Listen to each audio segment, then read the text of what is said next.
Here is alphabet A, B, C, D. Which is missing here? It is C. So guys, I will show you on paper. Look this green. Let's learn Sudoku step by step. Here is basic Sudoku grid. 4 columns and 4 rows. This is 4 by 4 grid.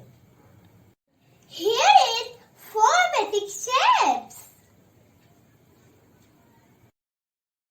Circle, triangle, star and square. This game has certain rules. In same row and column, you cannot repeat the shape even in this grid.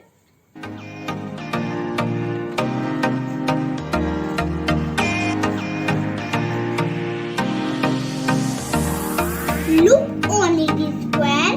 Which shape is missing?